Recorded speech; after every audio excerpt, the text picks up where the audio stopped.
Recently, I completed a deep dive into a winery's DTC ecosystem. I looked at their entire tech stack, their Commerce 7, their Klaviyo account, their customer journeys, their website, pretty much everything that really mattered for this first round of this audit.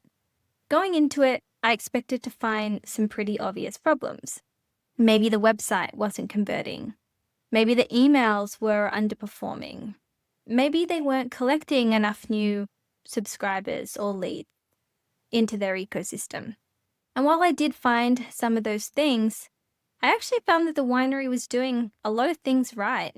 They had 1,000 customers, just under 1,000 customers in the last 6 months.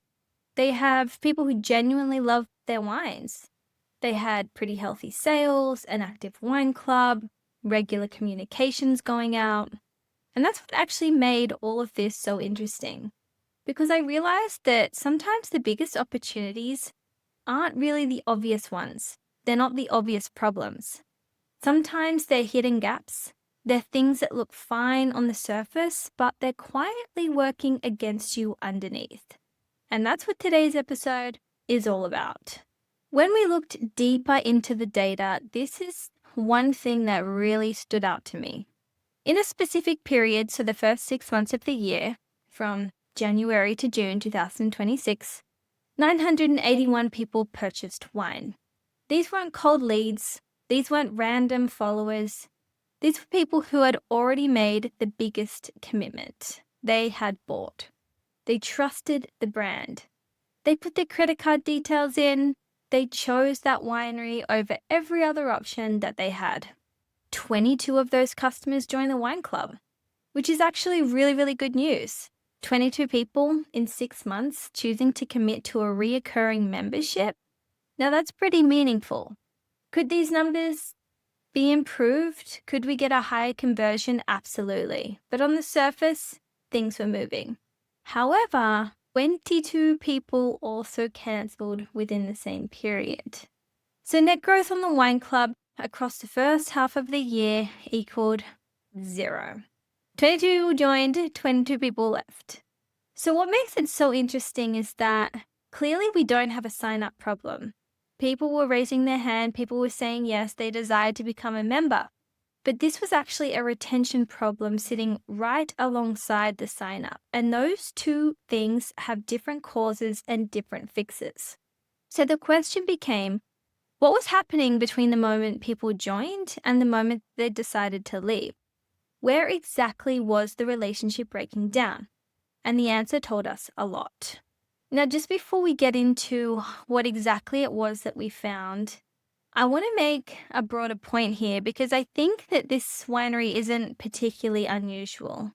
And what I'm about to describe is something that I see across the industry, and I think it comes from a fundamental misunderstanding of where growth actually lives. In wine, we focus a lot on acquisition in a lot of businesses, but I work in wine, right? And what I see is that people are constantly trying to understand how to get more website visitors, how to get more followers, how to get more cellar door guests, more first purchases. And those things absolutely matter. Acquisition absolutely matters. But acquisition is also expensive. It's expensive in your time. It's expensive in your ad spend. It's expensive in your energy. And it's only really half the story because the real growth opportunity for most independent wineries is what actually happens after someone discovers you. Because getting someone to buy something once is just the beginning. The question is, what happens next? What happens between the first purchase and the second? Between the second and the third? Between the loyal customer and the wine club member? Between the member who stays and the member who quietly cancels? Most wineries spend the majority of their marketing energy on top of funnel, finding new people, and very little on what actually happens once someone is already in their world. And the result of that is what I found in this audit. A winery that was genuinely good at winning customers, but wasn't yet capturing the full value of the relationships that it had already built. I want to introduce a concept that I think about a lot in DTC wine, and I call it the customer progression gap. The assumption that many wineries make, and it's completely understandable by the way, is something like this.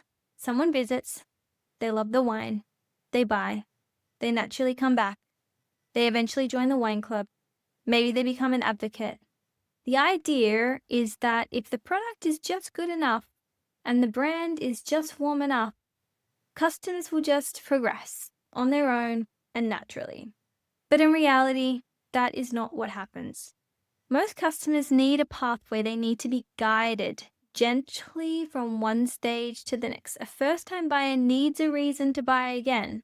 A loyal customer needs to understand why membership actually matters, what they get, what it's worth, what being in the club feels like. A cellar door visitor needs a relationship that continues after they leave. Progression doesn't just happen accidentally, it has to be designed. And I think this is the part that gets overlooked. It works in both directions. We tend to think about progression as moving forward, getting customers to the next stage. The same logic applies to keep people where they are. A wine club member who joined 3 months ago and hasn't heard much from you is already at risk. Not because they don't like the wines, but because they haven't been given a reason to stay connected. They haven't been made to feel like they're members. They've been treated like a customer who just happens to receive boxes. That's the progression gap in both directions. Forward movement and retention. And without intentional design on both sides, you get what this winery had. People signing up, but leaving at almost the same rate. 981 people bought wine, 22 joined the wine club, and 22 cancelled. Net growth, 0. When I saw those numbers during a recent audit, I stopped, because on the surface, everything looked healthy. But when we looked closer, we found something most wineries never see. Customers were coming in, but they weren't progressing. First-time buyers weren't coming back. Cellar door visitors, they weren't being nurtured after they left. And new wine club members were cancelling at almost the exact same rate that they were joining. The problem wasn't more marketing. They needed to know where customers were getting stuck. That's why we created the Bean & Bitter DTC Growth Audit. We map your entire customer journey and identify the gaps stopping visitors from becoming long-term customers. And you'll walk away with a clear roadmap of what's working, what's missing, and where your biggest opportunities are hiding. Because the biggest opportunity usually isn't finding more customers. It's doing more with the ones you already know. Head to www.vinum-vita.com and click Growth Audit to apply. That's vinum-vita.com and click Growth Audit to apply. Now let's continue with this episode. So what was actually happening? That's where the audit tells us and shows us what was going on. So the pricing thing is that there were emails, there were campaigns, there were some automations, there were systems. This wasn't a winery that was flying blind. A lot of infrastructure was already in place. But many of the moments in the customer journey existed independently. They weren't connected to deliberate progression. Here's a simple example. Imagine that a customer visits the cellar door. They love the experience. They buy a bottle at the counter. They receive a transaction confirmation, maybe receive a newsletter a few weeks later. But where is the intentional journey between those moments? Where is the welcome to our world? Here's our story. Here's why people fall in love with these wines. Here's what you might enjoy next. Here's what being a part of our community actually looks like. So that's the difference between communication and progression. So let's go to this actual specific audit, because I think that this really actually illustrates the cost of that gap. Let's wind back to March. March, the first shipment of the year. That month, 14 wine club members cancelled. 14 in a single month. So this is by far the highest period within this year that we've had a massive cancellation. It kind of makes sense, first shipment of the year. However, when we look deeper, we actually saw that the pre-shipment emails in their Commerce 7 system had been switched off. Because the club was new, because there was new information in the club and the old emails actually didn't apply. And as this winery owner was busy and had staff changes and, one thing led to the next and they just didn't get around to updating it. However, that one lack of update led to 14 members leaving in that 1 month, over half of the loss of the members of this year. So they didn't receive any communication in the weeks leading up to their box arriving. And the club onboarding flow in Klaviyo, the sequence that should have been warming new members from the moment that they joined, it didn't exist either. So here is my theory on what probably likely happened for a lot of those members. They joined the club at some point, maybe at the cellar door, maybe online. They felt really good about it in the moment. Then the winery went quiet. No build-up, no anticipation, just a box and a charge. For some of those people, that box probably felt like a surprise, not a pleasant one, and they cancelled. Now, here's the important thing. I don't actually believe that those members really wanted to leave. I just think that they hadn't been given enough of a reason to stay. The relationship hadn't been built weeks before in joining and receiving, and so the moment of friction arrived, charge on the credit card, and a box that they'd half forgotten about. There wasn't enough goodwill in the account to absorb it. The fix, by the way, is not that complicated. 2 or 3 pre-shipment emails weeks before the box goes out, a proper welcome sequence for new members when they join, built once running automatically from that point on, and for every member who joins from now on, the experience is different. They know what's coming. They're excited about it. They feel like members and not just subscribers. But without those things in place, you're really just signing people up and then losing them before they even get a chance to properly fall in love with the club. And that's what I mean when I say that the journey is disconnected. It's not broken, not absent, but disconnected. The pieces were there, they just weren't joining up in a way that carried people through. So when we audit a winery, what are we doing?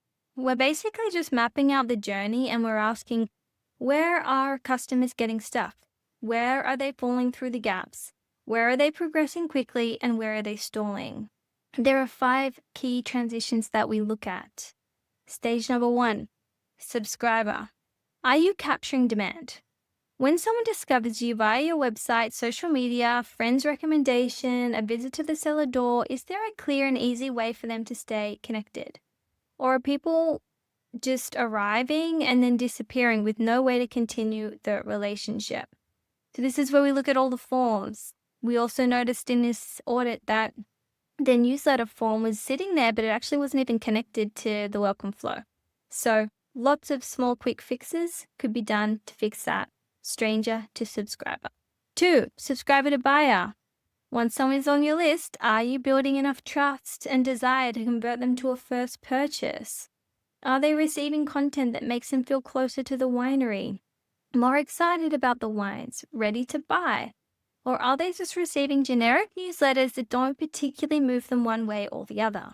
3, buyer to repeat customer. This is one of the most underinvested transactions in DTC wine. Once someone has bought, what happens next? Is there a deliberate second purchase journey, a sequence of emails that builds on the first experience, perhaps with a recommendation, a story, an offer, or does the customer just get folded into the general list and hope that they buy again one day? 4, repeat customer to wine club member. This is the big one. For most independent wineries, the club is the engine of the business. Reoccurring revenue, loyal customers, and higher average order value. But most wineries treat club membership just as something customers either want or they don't want, rather than creating something that has to be earned and explained and made desirable before you. Are you creating enough desire before you extend the invitation? Are your best customers being nurtured towards the club? Or are they just occasionally seeing an email or a sign at the cellar door? 5, member to advocate. Your most loyal customers are your most powerful marketing asset. Are they being treated that way? Are they receiving experiences, recognition, access, and reason to tell their friends? Or are they being managed like everyone else, just with a slightly different email cadence? These 5 transitions are where revenue is being hidden, and it's not in finding new audiences. It's actually in serving the people who are already in your world better than anyone else does. So the biggest takeaway from this audit, and the thing that I want to leave you here with today, is this. A healthy winery can still have hidden growth opportunities. Revenue can still be growing, customers can still be happy, marketing can still be happening, but there may be emails going out and campaigns running and good open rates and a beautiful cellar door experience, and there can still be an enormous opportunity sitting inside your existing customer base. Because sometimes the growth that you think you're achieving is quietly being cancelled out by churn that you haven't noticed.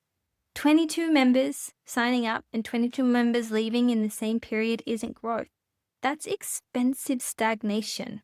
And because of the sign-ups, because they're visible and they're exciting and they're wins, the cancellations sit quietly and they can go unnoticed for a long time, especially if you're not tracking them properly, by the way, which some software systems don't. And in this case, we actually had to manually use a spreadsheet. Even with all of the software that we had in place, we had to manually use a spreadsheet to really track the correct data.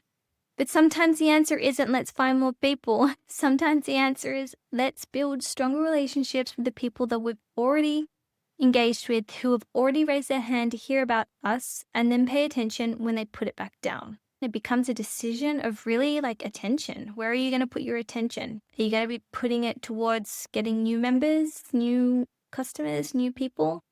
Or are you going to be focusing on the ones that you already have? Don't just measure sales, measure your movement. Are your subscribers becoming buyers? Are your buyers coming back? Are your loyal customers moving towards membership?